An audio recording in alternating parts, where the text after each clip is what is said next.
what's up? This is Patrick. Welcome to episode 21 of the Double ETF podcast, Everything Except the Football. I hope you guys are doing great.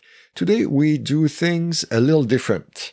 I have Simon Stone as a guest from Northern Ireland, but living in Switzerland now.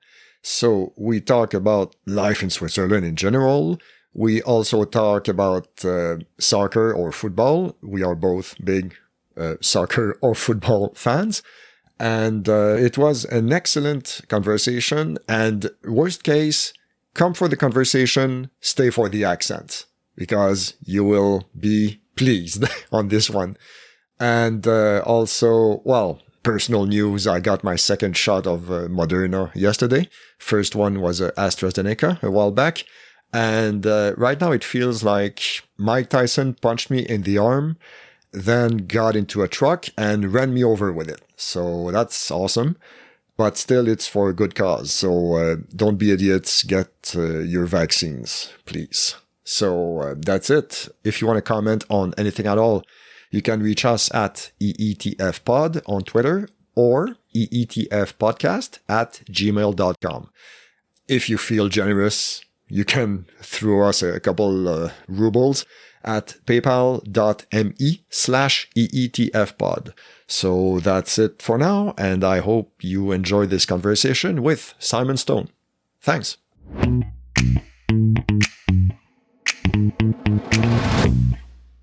All right, so with me today, I have a new guest, not from the Zoom room, exceptionally. I am joined by Simon Stone, living in Switzerland right now, but originally from Northern Ireland. How are you, Simon? I'm doing not too bad. How are you doing yourself? Doing okay. Trying to survive another week.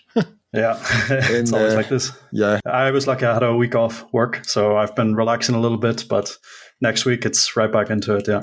Back to the grind. Back to the grind. All right.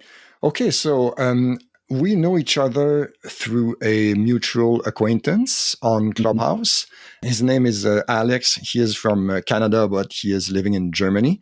I am also from Canada, but I'm not living in Germany, and you're neither. So exactly. How did you come in contact with Alex? So I came into contact with Alex originally through this new app that's all the rage at the moment. It's called Clubhouse. Mm-hmm. It's an audio-only app where a lot of the times you can go on and talk with other people about a vast array of different topics. And it's a more modern take on what people have been doing in terms of live streaming and things like this. In this sense, it's kind of like a live streaming of radio. So you go in, you're talking with other people in chat rooms, and there's not really any text communication there. So that's been going on for quite a while. And what people quickly found that it was an excellent opportunity for was language learning. Mm-hmm. So improving on a second language.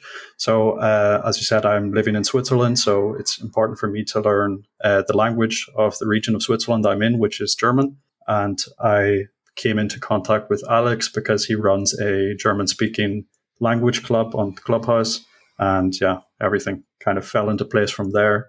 And yeah, he mentioned that you were looking for someone for the podcast for this specific topic. Yeah.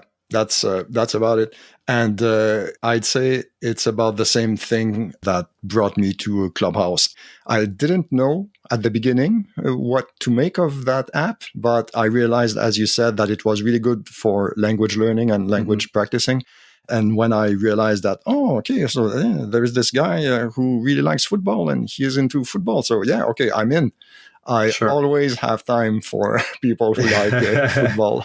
Yeah, this is it. Unfortunately, on Clubhouse, it seems like there's a bit of a lack of clubs and rooms on football. There's some here and there, but just the way that Clubhouse is laid out, that pretty much anyone can come up onto the stage at any point, and the discussions seem to turn really into large rooms, which is a bit difficult sometimes to actually have discussion about the match. It's more like reactions. Yeah. But I've seen that big pundits as well. Jamie Carragher has a weekly show, for example, on Clubhouse, which he's doing for the last couple of months. Which, yeah, I think there's a lot of room for innovation there in that direction. Derek Ray as well, I think. Derek Ray, exactly. Yes.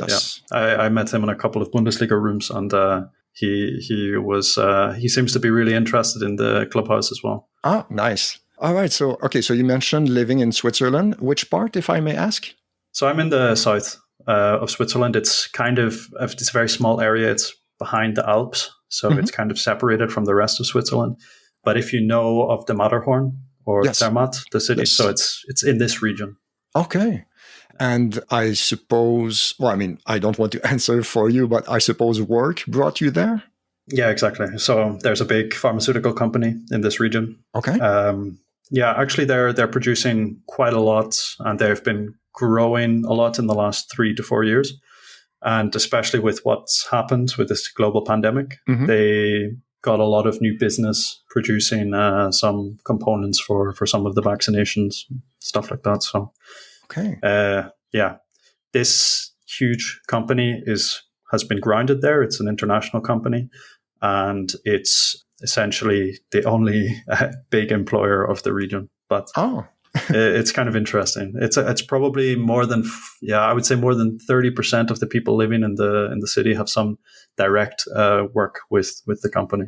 it's like Jena with Zeiss I'm not sure or what is.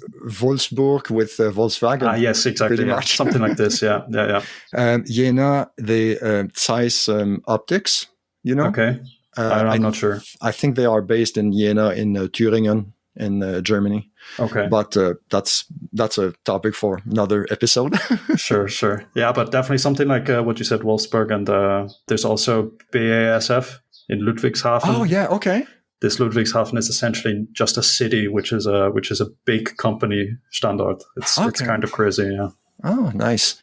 All right. Okay, so you're from Northern Ireland originally. Yes. Which part? I'm from a place outside of Belfast called Carrickfergus. So it's coastal town along the northeast coast. Actually, it's an interesting place. It used to be the capital of Ireland at some point. Oh, really? In the long distant past, Okay. or at least of Northern Ireland. But at some point in the 1900s or so, Belfast grew as it's in a very strategic location, and with the harbour and everything there, it eventually took over capital status. Huh. But yeah. Okay. How many people live there? In the city itself, or town city, probably about 40,000. And how long have you lived in Switzerland?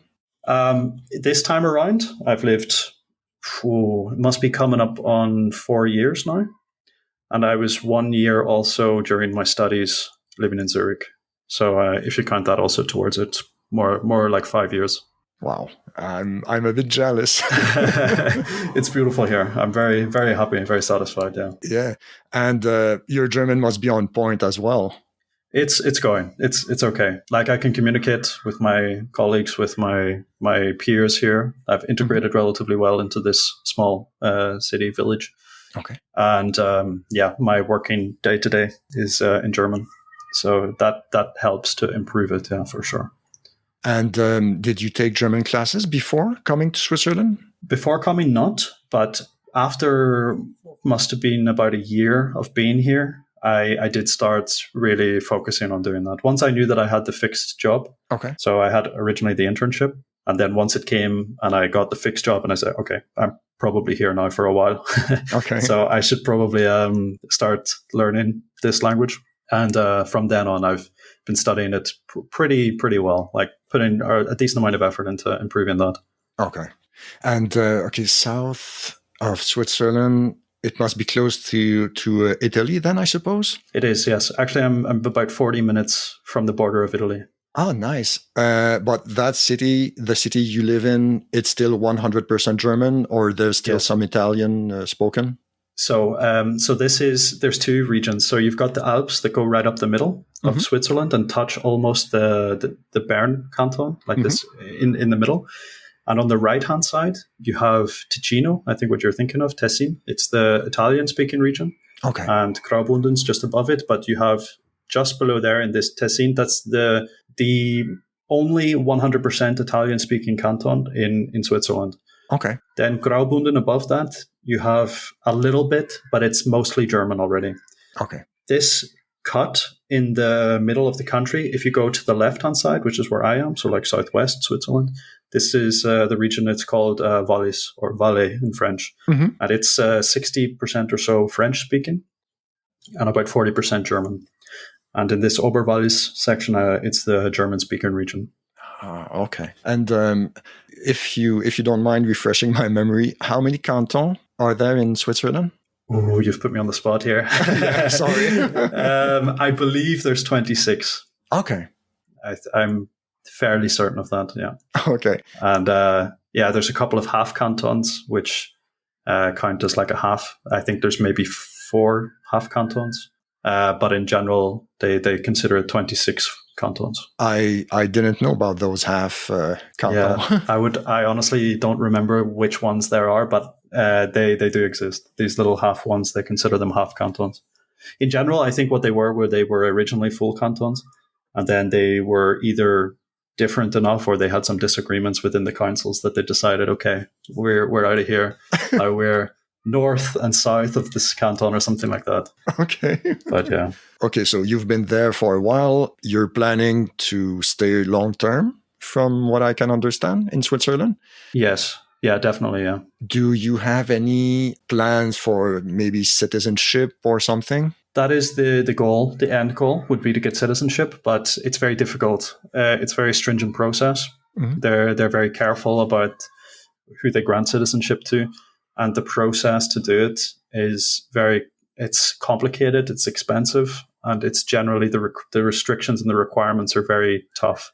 Okay. So how it usually works, so my current situation is I have a B permit, which is the permit that you get as an Auslander, as a foreign person, mm-hmm. here in Switzerland, and that lasts for 5 years. And after 5 years, if you still have the contract and everything, you're still here, they give you then, when you renew your permit, you will get a C permit. And that C permit, I believe, is another 5 years. Okay. And at the end of this C permit, depending on if you've fulfilled a couple of other requirements, depending also on the canton that you're living in and the canton that you want to integrate into, then you have the opportunity to take like a citizenship test.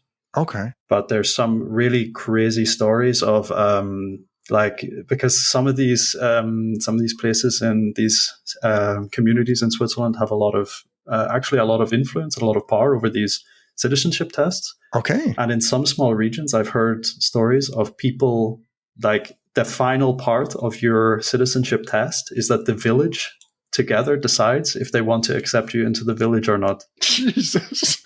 Wow. And there's been some really like funny in some ways, but also horrifying stories of like families who are like, okay, the parents weren't Swiss, they emigrated here, mm-hmm. and they had the kids here, so they're first generation foreign born. And sometimes there's some really crazy stories of half of the family being accepted and half not, and stuff like that. Oh wow! And it's mental. It's like from someone coming from outside, it's really interesting to see how some of these things are actually even still allowed. yeah, that's insane. I've never heard of that. And those are not urban legends. They are. No, this is in papers. Yeah. Like this was reported in papers. Yeah, in general, the outrage that's generated afterwards, mm-hmm. usually they go back and they revisit the situation. But the fact that it even happens in the first place, that's crazy. It's mental. And the fact that everything is in place, that it's even capable of happening. No, yeah. I couldn't believe it. For sure. Okay, so that brings a question, which brings to another question. So, okay, Northern Ireland was affected by Brexit. Yes. So does that help or hurt your immigration status in Switzerland, or there's no change? So the short answer is there's no change. Okay. The reason of this is that there was a Good Friday Agreement mm-hmm. in 1998, I believe, 2008. So it was one of these years in my childhood that allowed for British or Northern Irish citizens to be eligible for both British and Irish citizenship, depending on their choice. Okay.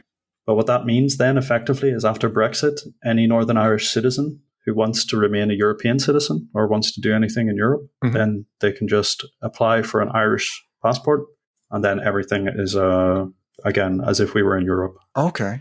The country itself is affected greatly because of everything that's happened, but the citizens if they're planning on living abroad, are unaffected in that sense. Oh, okay, that's good. Yeah, for me it helped. Yeah, and there's also this situation of Switzerland inside inside Europe. They are in some aspects they are members and some not. Exactly. Yeah. For North American, it's a bit confusing. Yes. Yeah, it's something that Switzerland have taken advantage of quite a lot in the past because they had the influence, they could do it.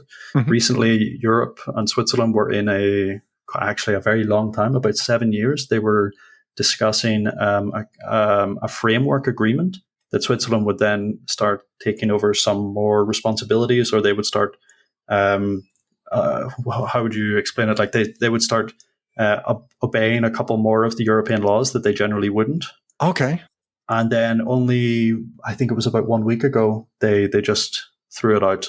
Oh. The Swiss government just stopped everything. Huh. They said it would never pass a referendum. Okay. And they just threw out the negotiations. So all of that's finished. Huh.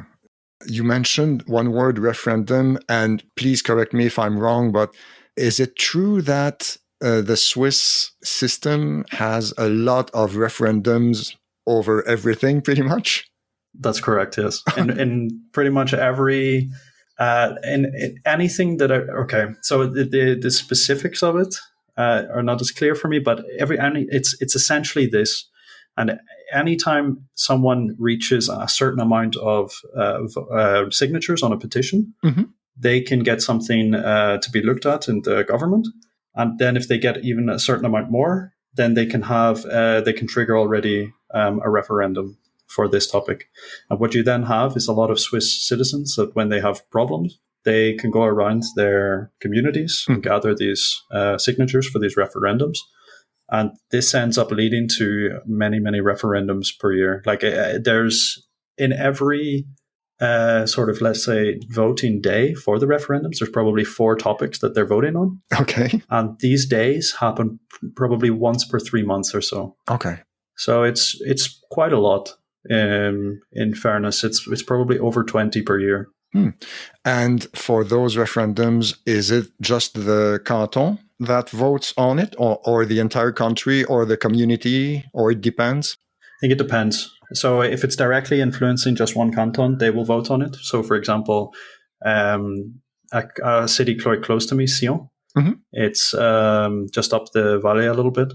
They had a cantonal-wide vote for if they were going to bid for the Winter Olympics of some year. Maybe it was 20, I don't know when the next one is, but probably the next one.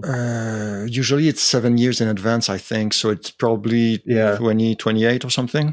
Yeah, it was a couple of years ago. So I don't know when exactly it was, but they made that vote for it and the people said no, they don't want it. So then they didn't have it. So like stuff like that's quite interesting. Like that's really the people decide. The people of Sion decided if the city or the canton would go ahead and bid for this Winter Olympics.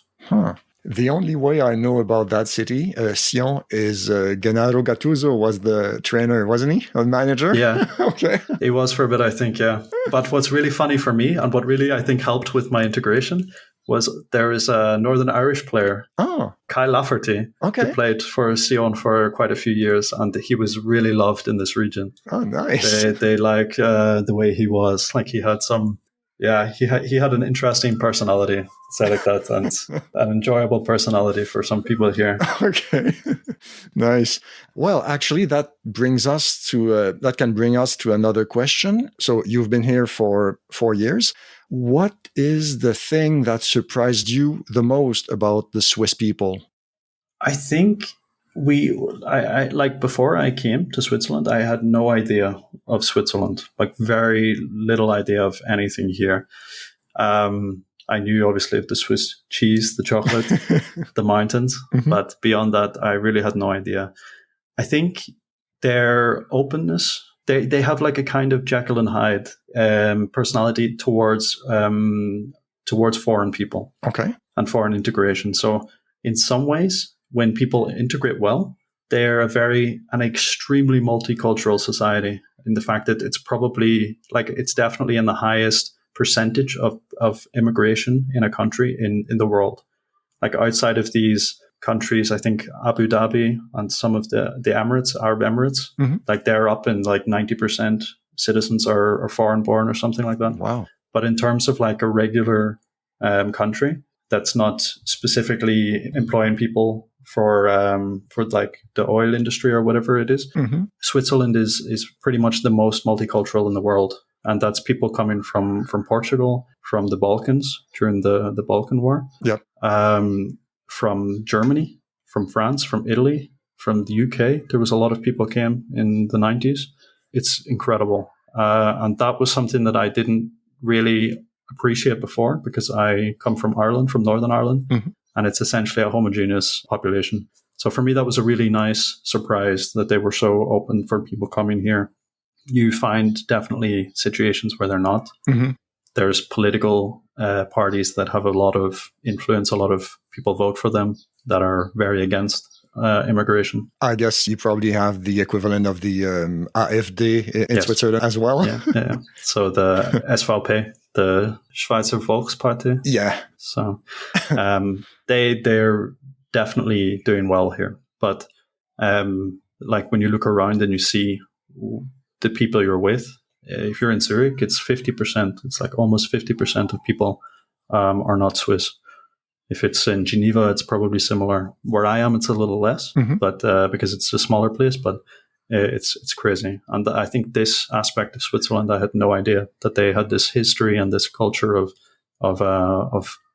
bringing people in to help the country. Okay. Yeah. And if we go to the other end of the spectrum, what is the one thing that annoys you about the Swiss people? The Swiss people? Okay. I don't know. Like I used to make this joke that for me the worst thing about Switzerland is the people, because I had a lot of situations in the past where they weren't open and they weren't accepting of new people. And like when I lived in Zurich, I really felt that at times. Like you're just another foreign person here who's here to work and then you will leave.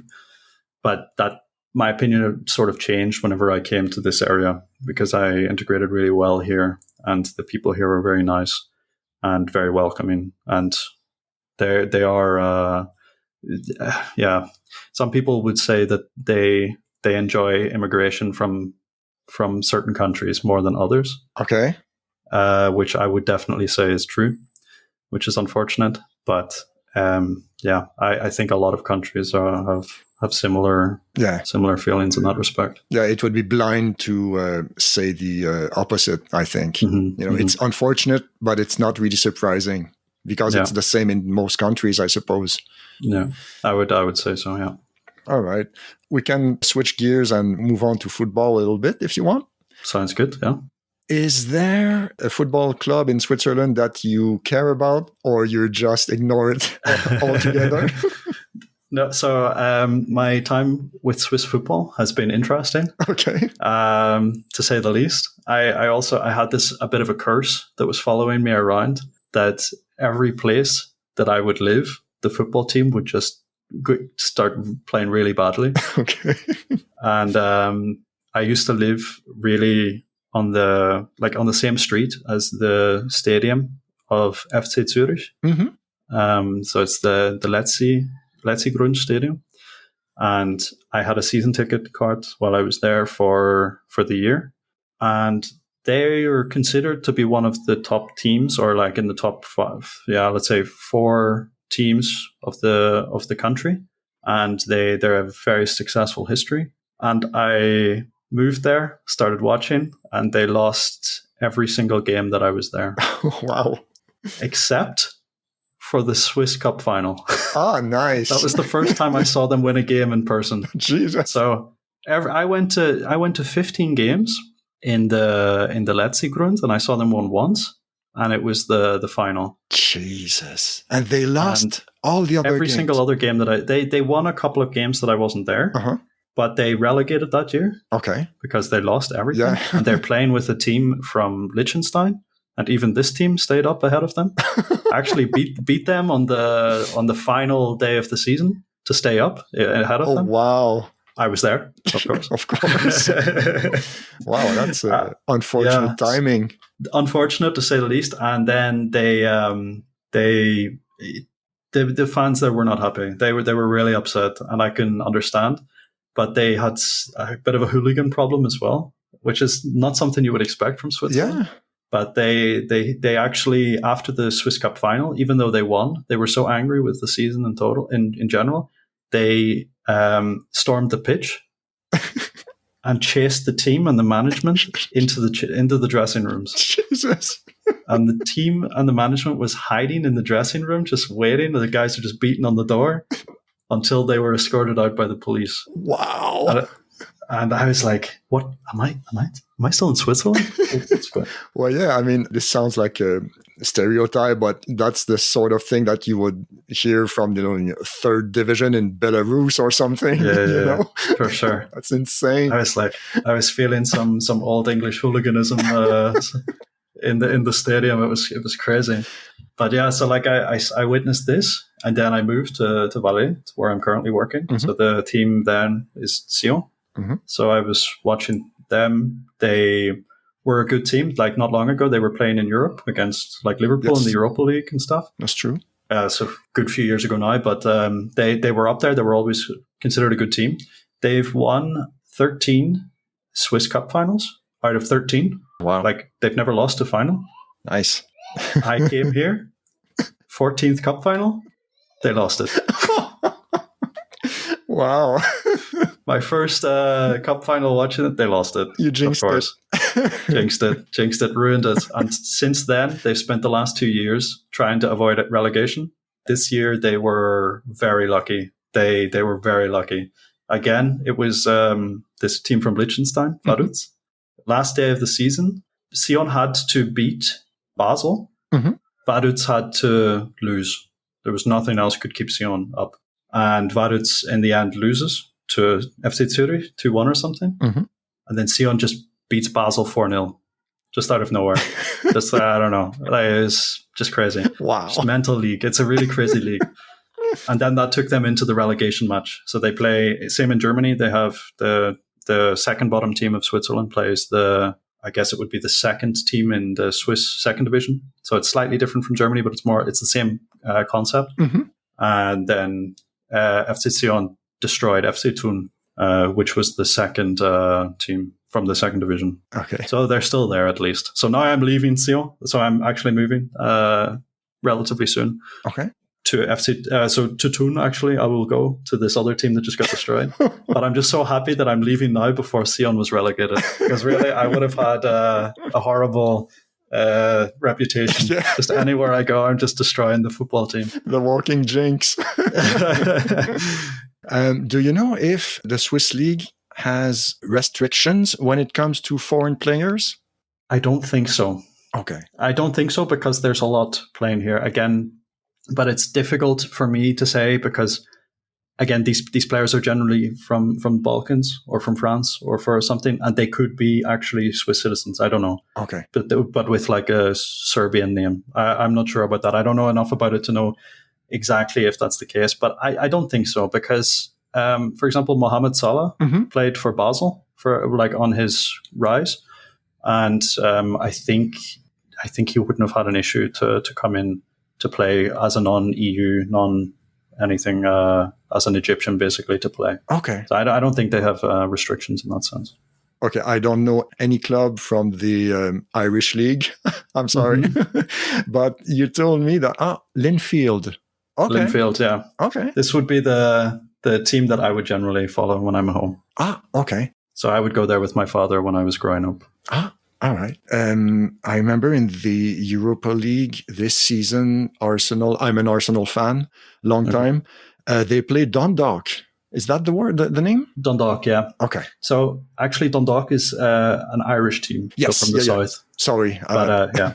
No, it's good. But it is separate. It's a little complicated because the teams are more or less split in the two countries. Okay. But there's also Derry City, who are in Northern Ireland, but play with the South for, let's say, political reasons, but more to help policing because there's a lot of bad feeling between some of the fans of their club and some of the fans of other clubs. Okay.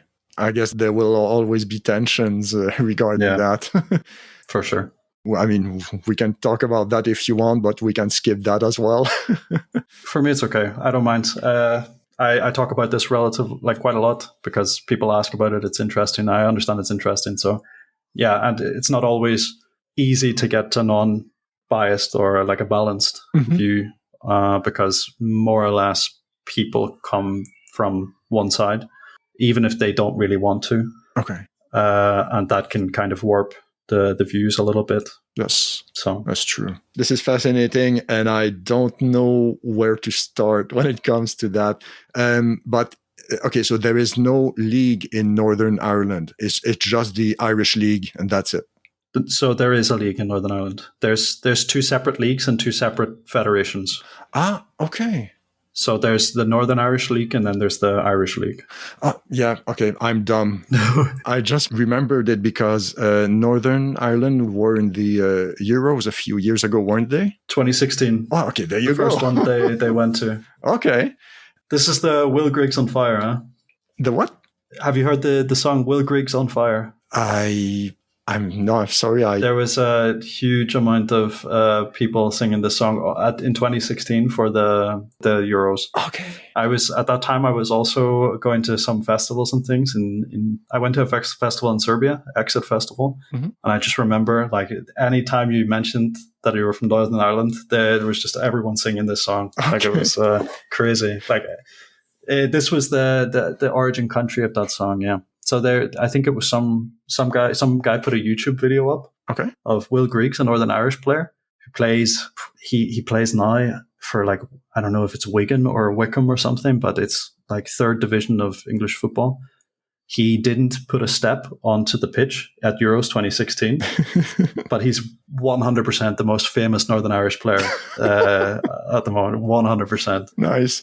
I would probably recognize that song, but if I heard it, out of the blue like that, I couldn't. That's okay. Sorry. That's good. You have to look it up afterwards. It's good fun. I will. I will. Okay, so if we track back to the Premier League, when you're a kid in Northern Ireland and you follow football, do many people follow the Premier League as well, or most people focus on the Irish leagues? So how it works at the moment. So in the past, about 70s or so, there was definitely more people following primarily the Irish League. Okay. But with time and with the amount of money that England has been able to generate with their football teams, all of the talented Northern Irish players at a young age moved to England to play in the academies, the English academies. So because of that, there's just a huge funnel of talented Northern Irish football players that just go to England or Scotland immediately as soon as they have the opportunity, as soon as they're good enough, basically. And that leaves the quality of Northern Irish football to be very low. And until very, very recently, it was shocking. Like it was really shockingly bad. Okay. Like there was no reason to go there to watch the football. You're going there because you have the fan experience. Like you know that there's a lot of fan rivalries there, so you can have fun with that. But there was no reason to watch the football at all. It was just utterly terrible. It's improving a little bit because there's been investment in the league recently, and some good players have stayed. But that's why in my generation, sort of like 90s and 2000 kids, they're all primarily watching the Premier League. Okay. So can I be really rude and ask you how old you are? Yeah, no, it's good. 27. Oh, okay. All right. I'm an old man. I admit it now. So your favorite team in England is? Chelsea. Chelsea. Is there any reason why? My father was a big fan. So he used to live in London when he was young. Okay. He was a season ticket holder at Chelsea. There's also it's a less so nowadays, but there in the past when he was growing up, there was also a bit of a connection between Chelsea, this team Linfield, and Glasgow Rangers. Okay. So they all kind of shared a bit of a fan scene. So that's why I would consider myself to like follow to a lesser extent Linfield and Rangers also. but really primarily Chelsea. Chelsea has always been the first team that I've watched. It's since I've left the UK. It's the only team from the English league that I watch now. Okay. I could never stop. I don't think I could ever stop. I had moments where I debated with myself, especially with this Super League stuff that was happening recently. Yeah. I was so upset with the way and the direction that the club was going, and I was really like at a point where I was considering, like, could I ever stop like kind of supporting Chelsea? And I just can't. I just don't think I can. It would be too difficult. I know what you mean, because I guess we are both stuck with quote unquote terrible owners, but for different reasons. Yeah, but definitely. Your owner, though, he is ready to spend the cash to solve the problem. For sure. Yeah. In fairness, like I wonder how much of it's on like the fact that he wants to do well for the team, and how much of it it's for him. It's really a business venture, because it is like when he bought the club. And he bought it for pretty much nothing because of the debt that the team had. Okay. And he's probably, I think it's definitely over $1 billion, but it's probably around 1.5 billion he's put into the club since 2003, 2004 when he took over. Okay. And today the club's worth 5 billion, 4.5 billion. So no matter what, like he can just drop 300 million here and there to keep the value of the team, the players playing well, and the value is exponential in football at the moment, in English football. Yeah. And it wouldn't surprise me at all if it really is just he understands this, and he knows 2 years ago or so he invested heavily again in the team to build a team that's competing in England. They've just won the Champions League. Like the value of that team's going to skyrocket again. Yeah. And all of that investment, it comes straight back to him as soon as he sells the club. No, so there's no doubt. Definitely, I wouldn't want to know his intentions probably, but you have to say, or I will also admit he's run the club fantastically since he took it over. Yeah, they are. I think the biggest difference would be, one of the biggest differences would be he is ruthless when it comes to choosing a manager, and when it doesn't work, ejectable seat, and let's get the next guy in. Yeah, absolutely. And that was frustrating at times. Like as a fan, it was frustrating because I just didn't understand sometimes why are we so quick to do that?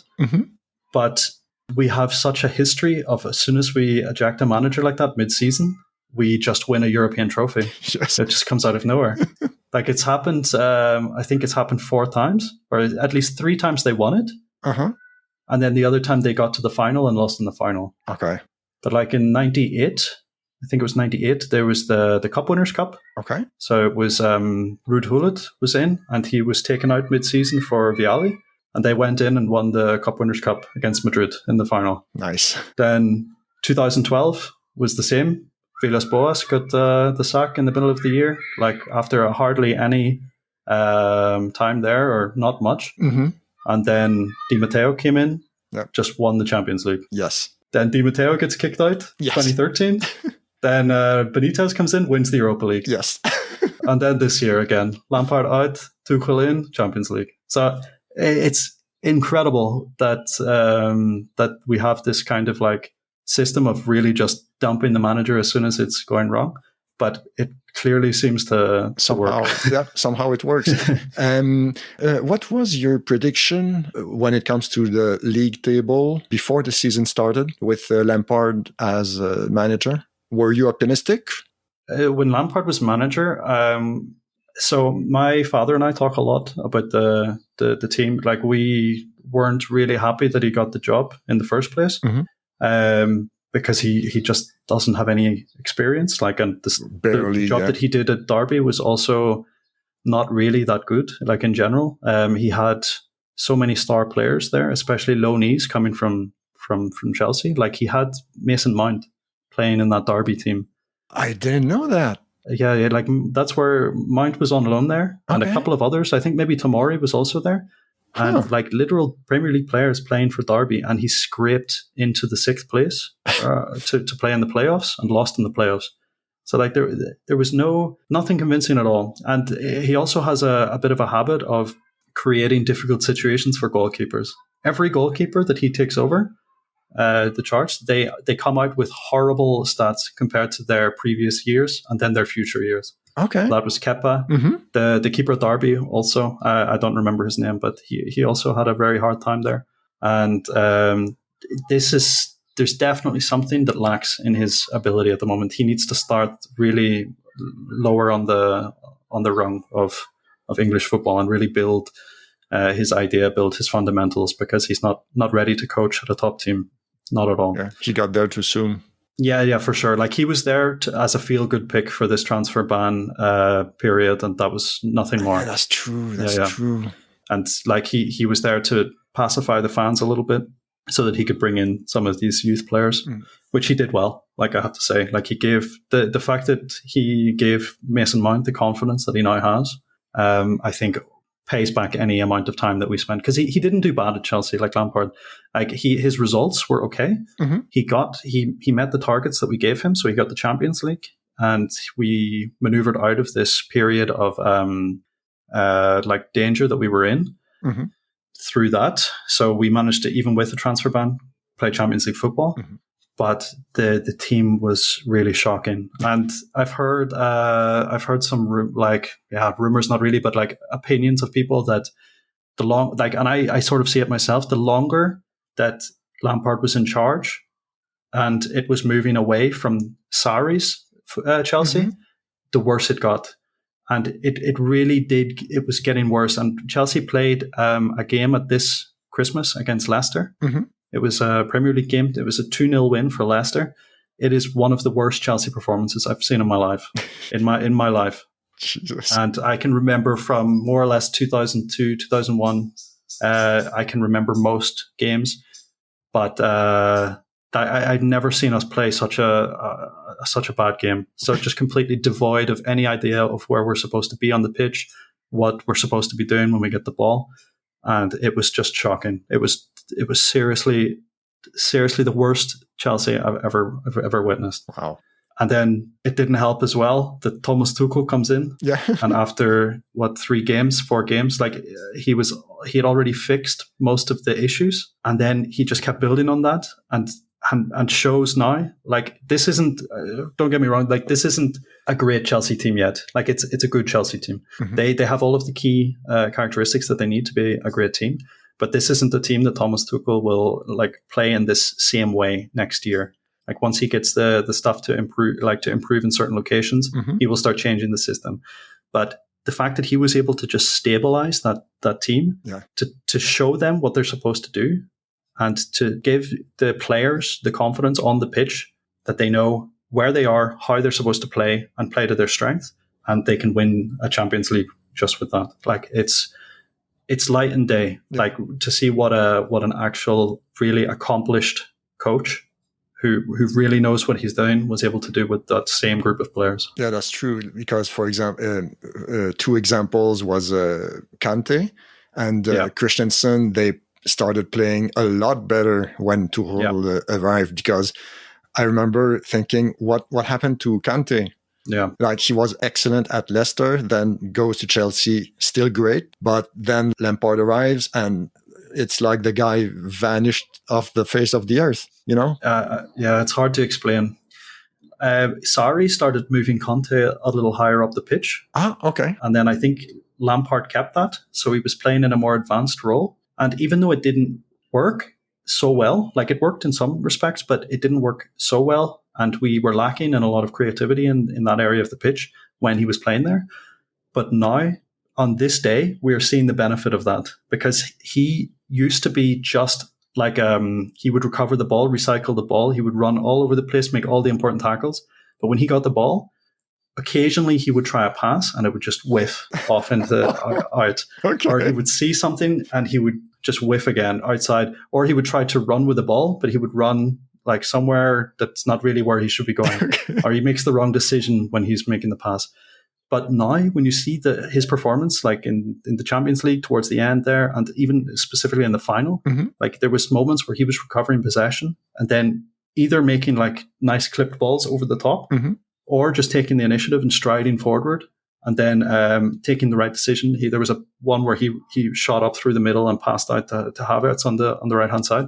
Like he's really that. Even though it didn't work, putting him in the position further ahead, it helped him to develop some of the things he was lacking on, which he can now employ in his favorite position. And I think we're really seeing the benefit of that now. Become a more complete player, pretty much. Yes. Before that, he was a defensive monster, but now he's a more complete player because of the exactly moving like he forward. can offer more to the attacking phase now than what he was previously able. Like previously, he really just needed to give the ball to a playmaker before, but now he also has the option to do it himself. Nice. Okay, you kind of answered my next question, but originally, were you in favor of Thomas Tuchel as the new manager? Yes. Or did you have doubts? I didn't have doubts because I knew he would be better than Lampard. Okay. So like I knew anything that came in, as long as we need a good coach, a coach that showed that he knows what he's doing. And I've seen Tuchel, his rise at Mainz, then going to Dortmund, doing a good job there. Obviously PSG Champions League final. He tends to fall out with the ownership. He has strong opinions. Apparently, yeah. and that I think, of course, at Chelsea is going to happen exactly the same. So we will see how long we have him for. But I'm not going to say I thought we were going to be Champions League winners when he came in, but I knew that he would improve the team. Yeah. Stabilize everything. Yes. And I knew that long term we need somebody who knows what they're doing because we have so much talent there. And what would be so stupid from our side would be to not employ that talent, become competitive, and then they end up moving on again somewhere else. We're in a very special situation. We haven't had a squad quite like this in a long time. What do you think are the key areas to improve before next season? So clearly we need a striker, like a really good striker. You don't trust Werner? Werner for me is not an out and out striker. Okay. I think he should be a second striker. Like he's either second striker playing with a partner, or for me more on the left. I would have him on the left wing. His strengths were also really well utilized in this Champions League final just before, where he gives you that option, this pace in behind, and he can release pressure on the team. So that's how Chelsea were playing essentially the entire time. They were inviting Man City onto them. They were pushing really high up, and then Rudiger takes a big ball over the top, and it's either won directly. Werner wins the race, or this like sort of space in the middle, because for whatever reason Man City didn't put in defensive midfield player. I was going to get to that, but we will. Don't ask me why, but thank you, Pep. Yeah. And the Chelsea, so either Havertz or Werner or Mount was able to pick up the second ball once it was cleared and progress from there. Werner has a lot of strengths in that situation, but his finishing is not good enough. Yeah, maybe his confidence is low as well. But if I remember correctly, on the goal, it was his run that basically opened up the play for the pass to get through. Yeah, and that's exactly it. That's exactly his strength. And that's why I'm hesitant to say that he's been poor this season, because his finishing has been poor. He's much better at finishing than what he showed. But he has provided for the team in many different ways, and that was one of them. It was a very clear example. From the goal, if you remember, it was a ball from Mendy over the top. Yes. Chilwell makes the first touch to Mount, and because the right back at the time, who's the right back? Is it Walker? Pushed up on Mount. Okay. Or on Chilwell, sorry. Mount was left. Stones has to then move forward, but then he doesn't. So he kind of stays in the middle. And then Werner is left with the other centre-back, Ruben Diaz, basically with him. And he knows, okay, in this moment, I run and I'm free for the pass, or I run, Diaz runs with me, and there's a massive gap in the middle. And that's what happened. Yeah. And because of that, we got the chance, and Havertz, thank God, he converted. Yeah, that was a nice finish. I mean, what a time for the first ever goal in the Champions League. Yes, absolutely. I mean, I know as an Arsenal fan, it's almost in my contract to hate Chelsea, but I'm not sure why. I've never hated them, to be honest. And I'm not kissing up to you or anything like that. Sure. I hate Spurs. Yes, that's a fact. That's a fact. And I hate Man City a lot because of Guardiola, pretty much. Yeah, I think that's also something like that's the traditional rival team that we're supposed to hate, but it's also the same for me. Like actually both of them, like Spurs a little bit more because there was a couple of games where they really went hard at Chelsea. Like there was one game they got 9 yellow cards. I think it was maybe the game that we took the title from them and gave it to Leicester. Like because I remember Hazard scored the second goal. It was the big strike from outside the box. Okay. I think in that game they were really brutal against the Chelsea players, and they had like 9 yellow cards. I couldn't believe they didn't get one red card, and they lost their heads. And they were like, I think that team, there's something unlikable about it sometimes. But in general, the teams that I dislike and the teams that I like, it's more from the fans of that team, like what my experiences are with the fans. And because I grew up in Ireland and not London, I was in contact much more with Man United fans. Okay. And that's why I would, and Liverpool, and that's why I would consider myself less keen on those two teams as opposed to the other London rivals. That's a very polite way of putting it.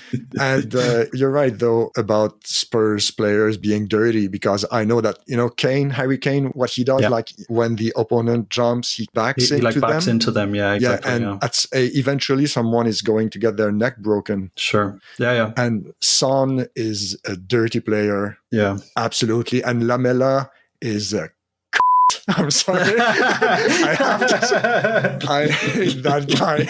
I'm sorry. I have to say it. Yeah, no, I understand. I totally understand what you mean. Yeah, he must be probably one of the least likable Premier League players I've seen in the past few seasons, for sure.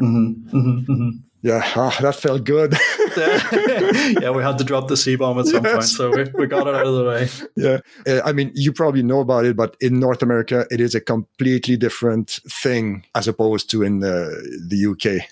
For sure. That's why I try to be a little careful when I'm doing it online, because I don't know how people are going to take it. But yeah, for sure. Like for us, it's no problem. Yes. We're not as bad as the Aussies. For the Aussies, it's actually it's really a term of endearment. Yes. Yeah.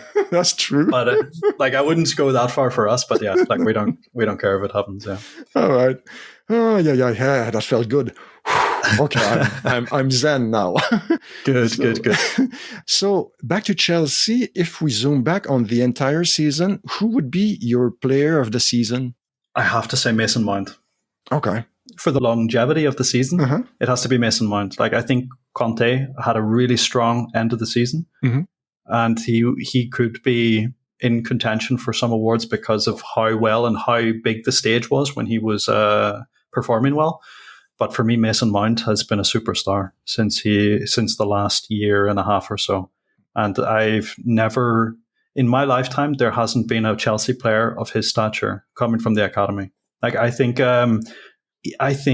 he has the potential to be more important for Chelsea almost than John Terry was. Oh wow! Okay, he is a phenomenal player. I've never seen talent like that from our academy, I should say. And I'm a big fan of his. I guess it's probably even more difficult for Chelsea Academy players to, make it to the starting lineup, because there is always this risk of them buying a superstar from abroad, and then you have to wait even more. For sure. Like we've had this problem in the past where we've bought players, young players who would go on to have very, very good careers. And we lose them in the middle because we don't give them the chance. So off the top of my head, Mohamed Salah that's true. Was at Chelsea. Kevin De Bruyne. Those were particularly hard to take because they actually, like Salah got a bit more of a chance at Chelsea, but Kevin De Bruyne hardly got anything. And it's a bit painful to look back because we actually lost Kevin De Bruyne and Juan Mata because Mourinho preferred Oscar. And at the time, Oscar was very good, very, very good. But now with hindsight that we know that Oscar will move to China to sort of like, what would you call it? Like retire a bit at such a young age. Yeah, if we could go back, like, of course, Kevin De Bruyne to play him, to give him the chances that Mason Mount now has, Reece James now has. If we could do that, we would, of course, want to do that. And Lukaku is another one. Like, from my perspective, honestly, I wasn't convinced with Lukaku, and I haven't watched him in Italy, so I can't say for the last year. And I know he's performed well with Conte. Yes, But I watched him a lot while he was at Chelsea and also in the Euros and stuff with Belgium. And I was never convinced that he was talented enough to be a star striker of a best team in the world. And that's always what your aspiration should be as a team like Chelsea or Man City or something like this. Like, you always need to have the best players. Yeah. Otherwise, it's too much. Like, the difference between these teams is so minuscule now because they're on such a high level. You really need the very best of the best. And I think Lukaku is not for me. I think he wanted to stay at Inter. I should check the latest news on that. Okay, so last question about Chelsea. It's a weird question because you won the Champions League, but who would be your biggest disappointment of the season? Disappointment of the season? I suppose, that's a good question. Like, I know Ziyech had a lot of plaudits before he came into Chelsea, and he had a lot of people thought very highly of him. Yes. I didn't see so much of him before that I had such a high expectation, just because I didn't really follow Ajax too much or any of the games, even though they went deep in Europe and stuff last time. For me, probably Pulisic. Okay. Because I think that he has the talent to be one of the best players in the team and to be starting every game. And he makes a lot of bad decisions when he's at the end of his runs. He dribbles really well. He dribbles very, very well. But at that point, he doesn't really translate that into anything. And I think the disappointment isn't necessarily in his performances themselves, because he has been average performance-wise.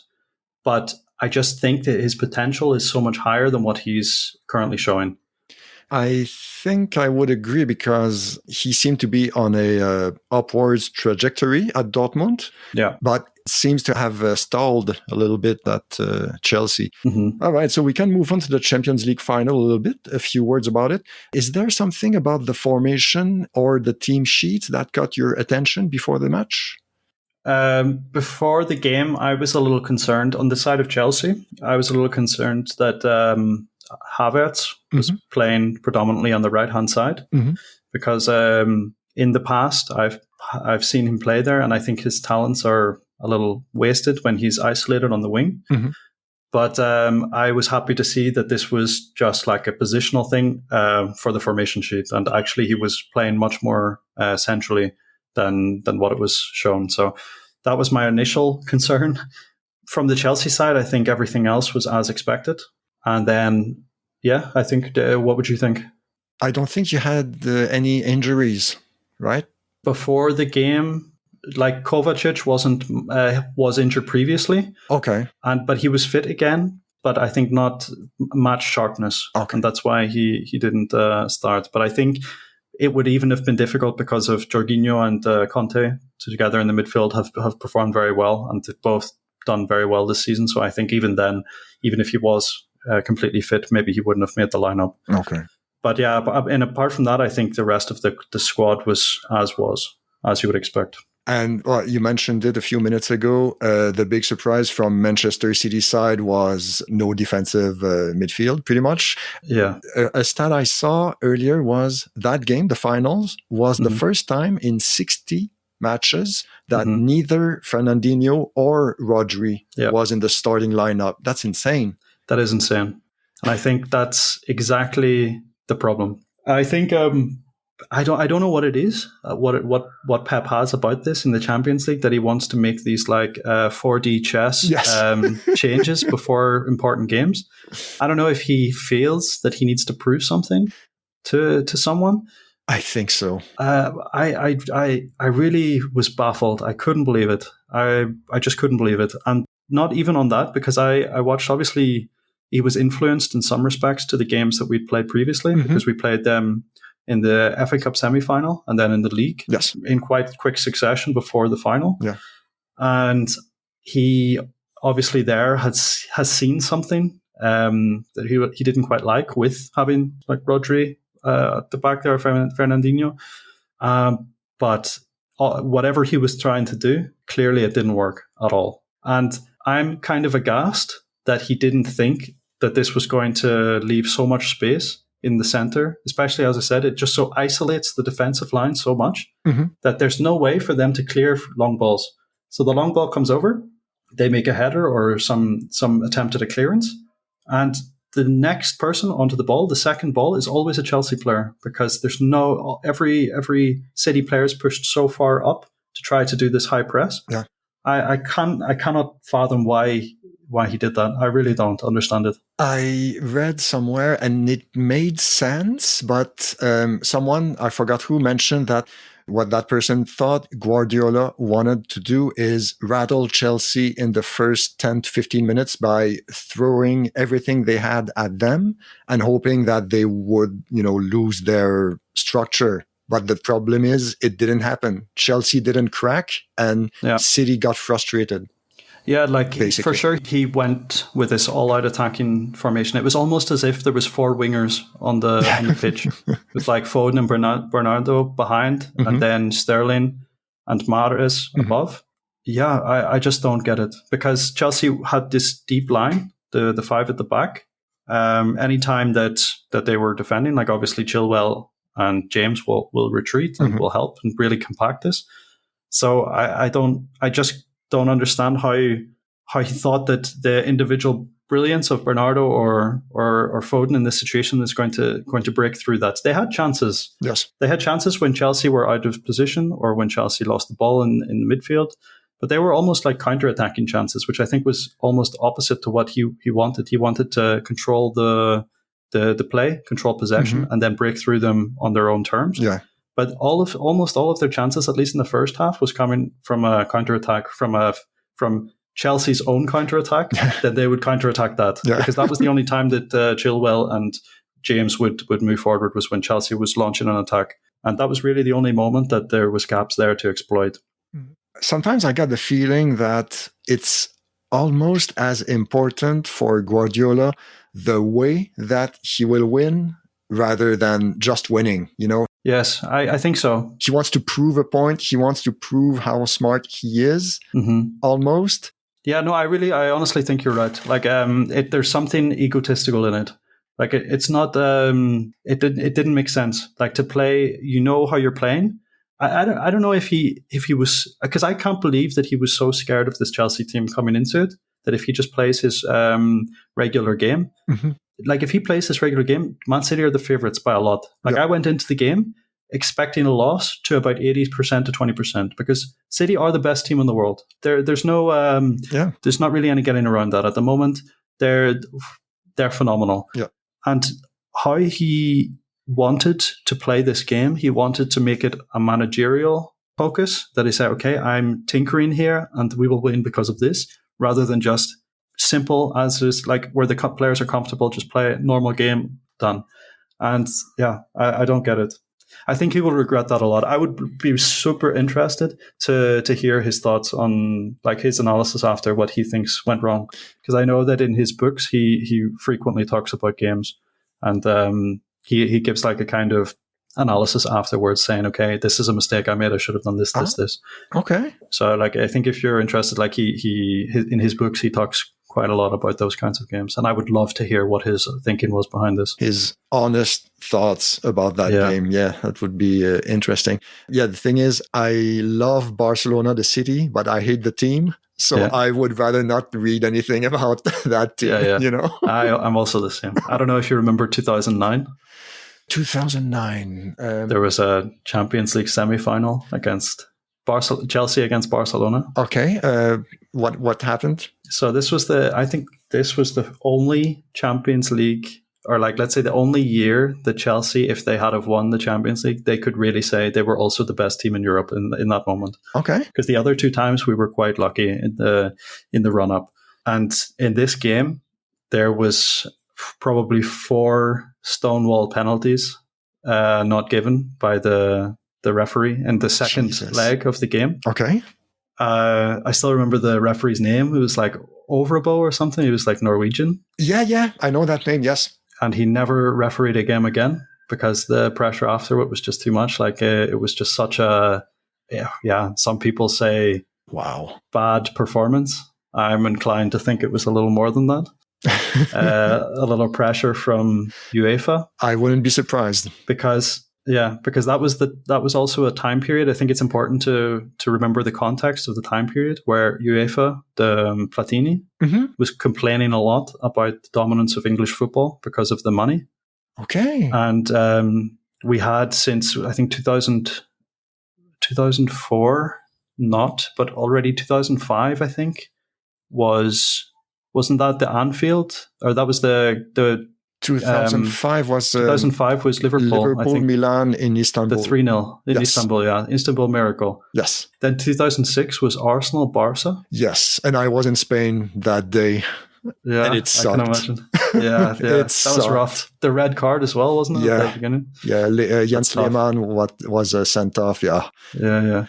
Oh, but God. Then 2007 was then, I believe, I don't know this. This was again the rematch, the revenge of AC Milan and Liverpool. Mm-hmm.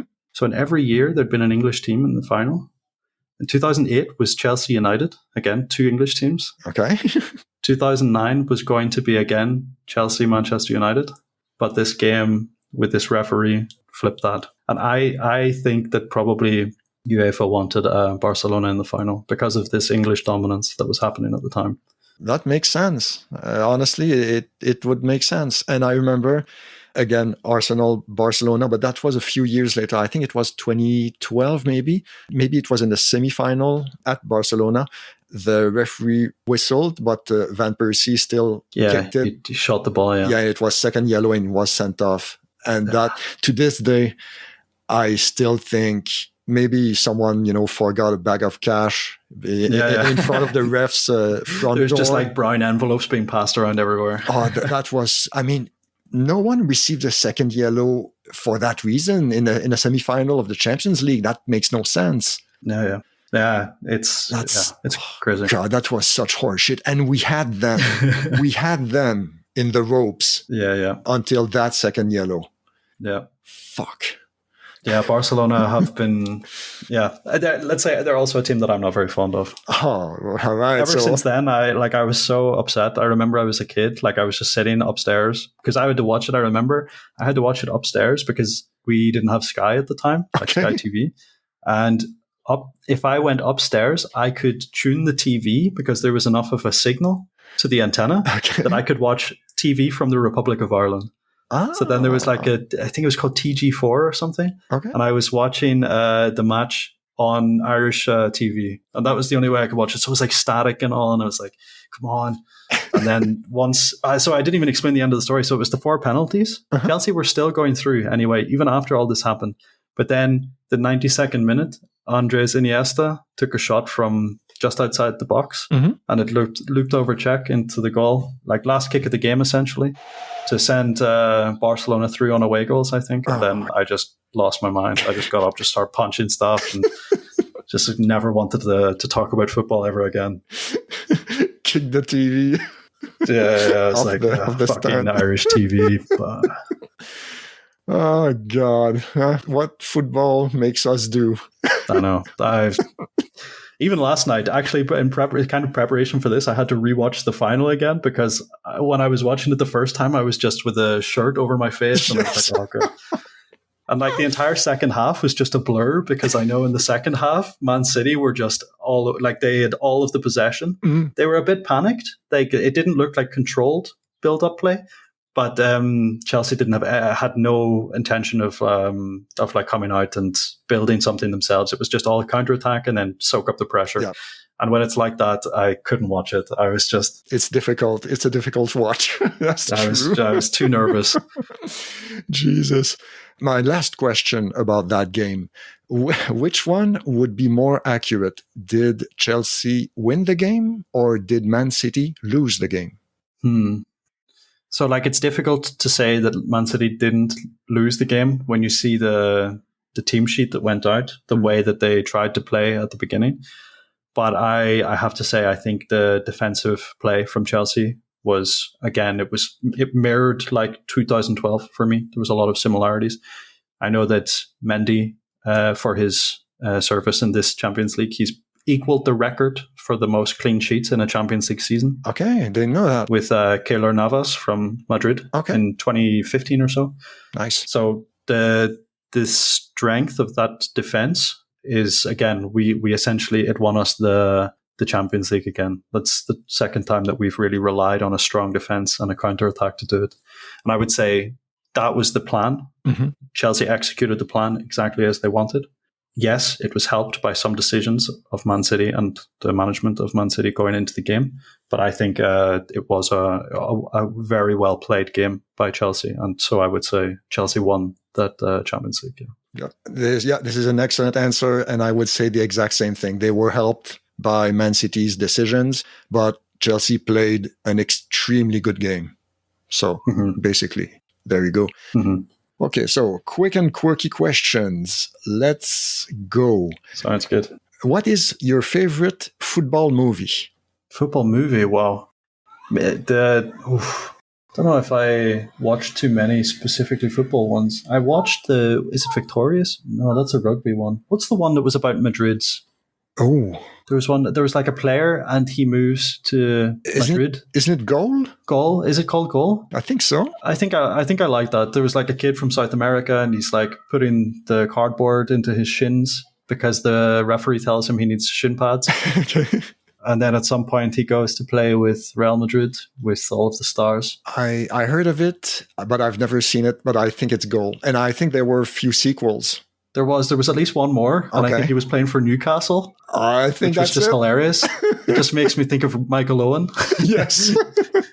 That's true. Yeah, this is a crazy movie. I don't remember. It was so long ago that I watched it, but I think Goal would be a good one for that. Yeah. A good movie to revisit. For sure. Okay, what is your favorite football book? Football book? The classics always said Inverting the Pyramid. Mm-hmm. Yes. I think there's a lot of good information in there about how football's developed over the years. And I think also a lot in the really early days of football to see how it really has almost entirely flipped the way that they play. Mm-hmm. So like now we have like a 5 at the back with 2 defensive players, and before it was 7 strikers. Yes. And just see what happens. Yeah. So I loved reading stories about that. And I think it's a really famous author. He's always on Football Weekly. Yeah, Jonathan Wilson, exactly. And I have that book here. Yes, it's a good read. Yes. You also enjoyed? Oh, yeah, absolutely. Yeah, but I should reread it because it's been a while. But no, Jonathan Wilson is awesome. I enjoy everything that he does, for sure. He's a lot of knowledge. Very, very smart man. Yeah. Next question. What is your most memorable game that you saw in person? Oh, wow. So that's 100% Northern Ireland versus Ukraine, 2016. The first ever goal, the first ever win of Northern Ireland in the Euros history. Nice. That was in France? That was in France. So this game was in Lyon. Lyon, okay. Yeah. And so we actually saw the first game against Poland also in Nice. We lost 1-0, but that was also an awesome game. Then this one in Ukraine, we were playing pretty well, actually, in comparison to what we would usually play. And there was just 2 goals, 1 goal at the beginning and then 1 goal right at the end of the game. I don't remember who scored. I was gone. I was just dancing, singing. Nice. But yeah, that would definitely be, I'll never forget that moment. Yeah. I went to a game during that same tournament. It was in Lens. It was Wales against England. Ah, okay. Which stage of the tournament was that? I think it was a group stage, and England. Group stage, okay. England won 2-1. Okay. Because in that tournament, Wales actually went to the semi-finals. Yes, it's mental. Yeah. They fucking beat Northern Ireland in the quarterfinals. Bastards. But good, fair play to them. It's not very often a Wales gets to the semi-finals. So. No, yeah, absolutely, and it's always nice to see those smaller countries, make a run for it. It's fun. Not only taking out teams like Northern Ireland, but I think they also beat Belgium at some point along that. I think so. Yeah, so mental as well. Crazy. Yeah, that was fun time. Yeah. Okay, actual quirky questions are there. Okay, first question. Would you rather speak all languages or play all musical instruments? Oof. How well would I play the instruments? Well, like you could give concerts. I could give concerts. That's pretty good. Be like a one-man band.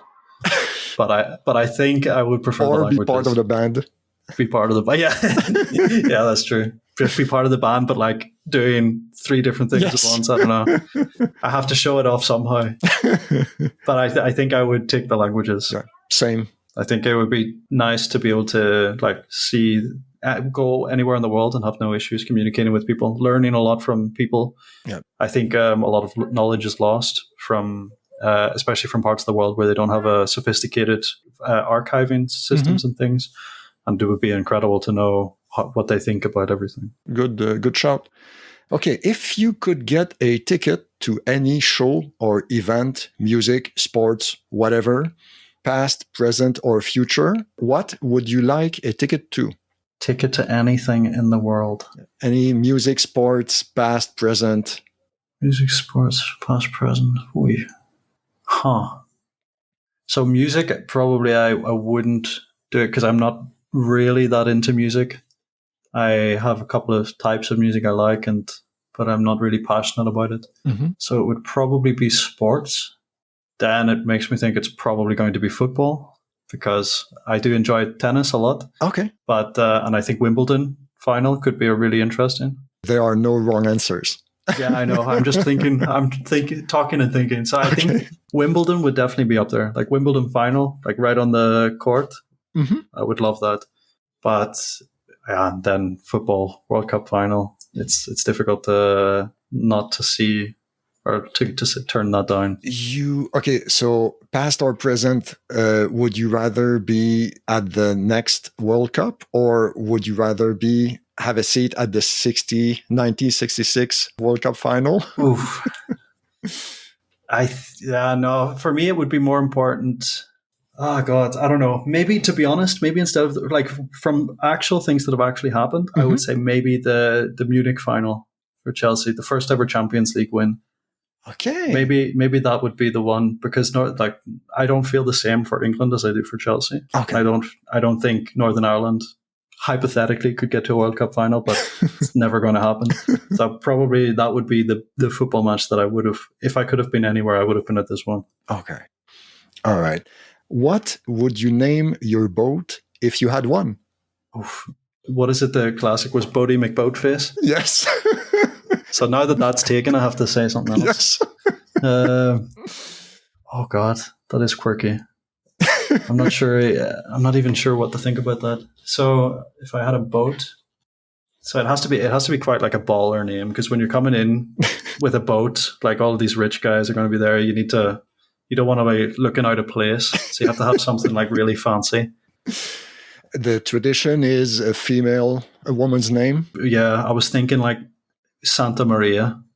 Then you just blend right in. It's so like general. Santa Maria. Yeah, let's go with that. Yeah, that's not bad. That's not bad.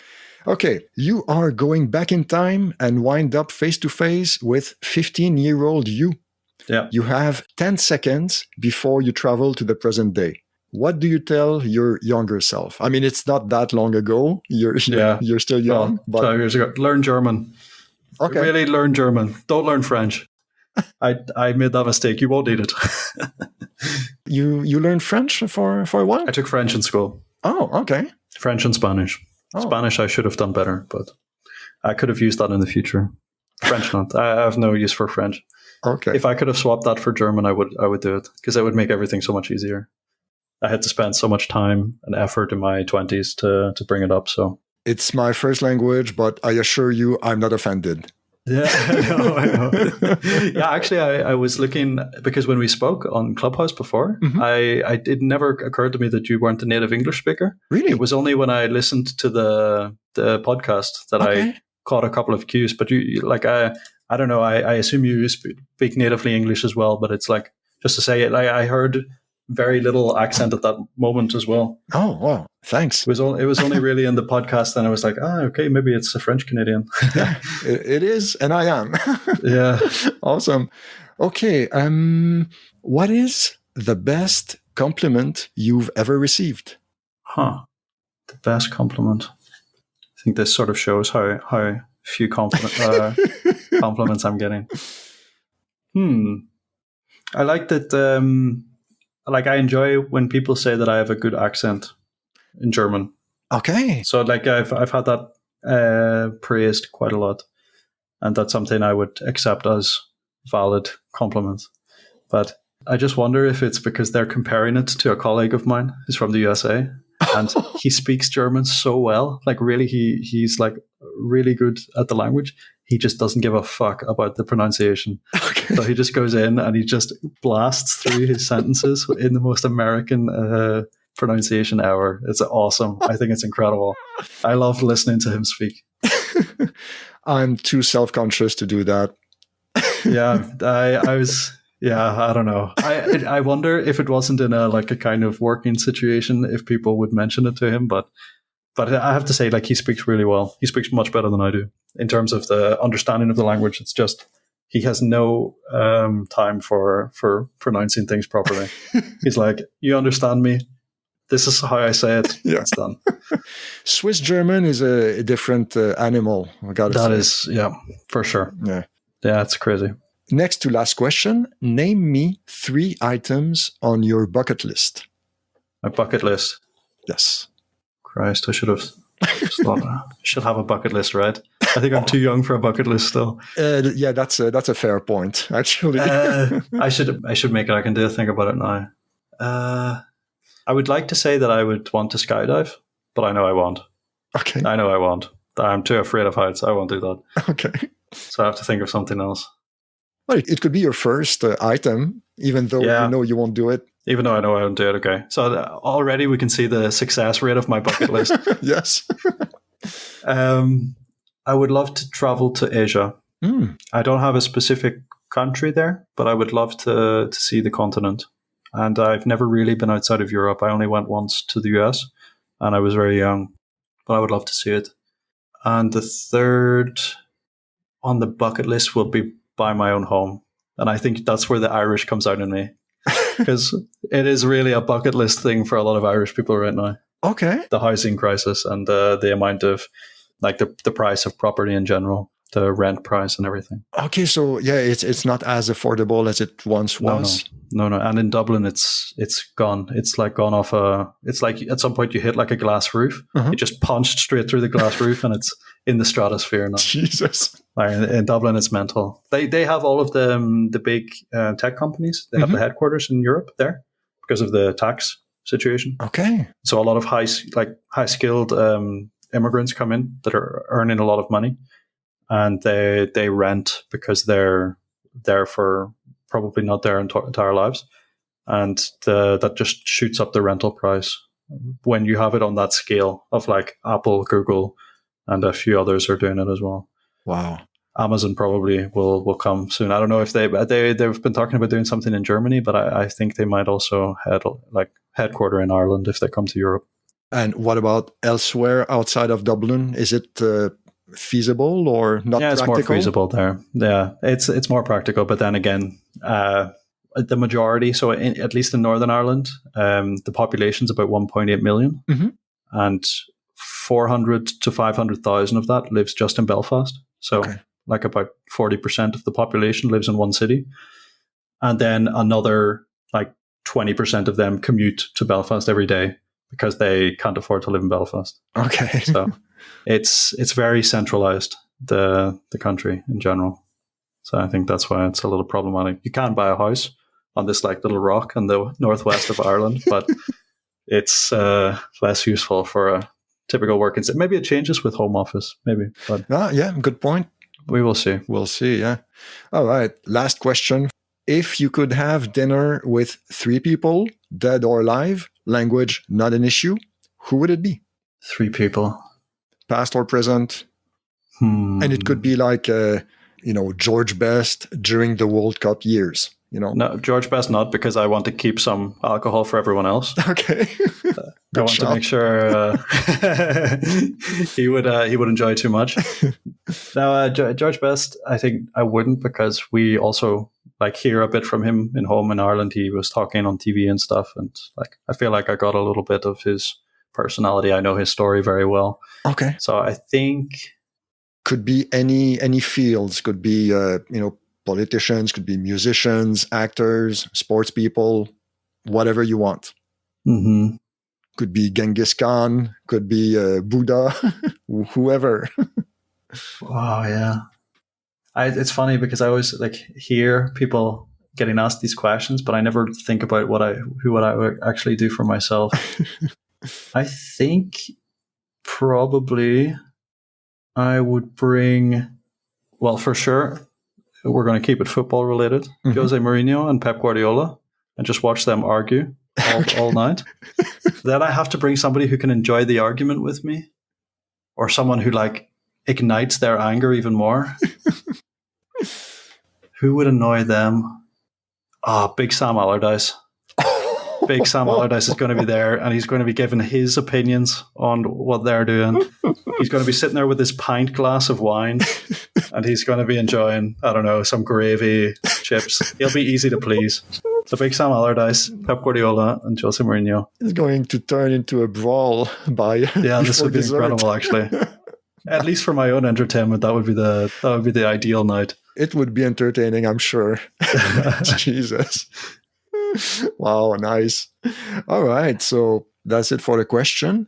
Where can we find you online? So I'm online on Clubhouse. Same name, Simon Stone. I'm taking part, as I said, quite often on these German rooms, primarily. I would like, in the future, it's my thoughts, or I might start up my own room or club on Clubhouse to talk about football, whether it's English football or Bundesliga. It's not yet defined, so that doesn't exist yet, but it's something that I would be thinking to do in the future. But if you come and follow me there on Clubhouse, then I will be announcing what my plans are in the future. Awesome. So thank you very much for being here today. Thanks for having me. And thank you guys for listening, and we will talk again soon. Bye. Ciao.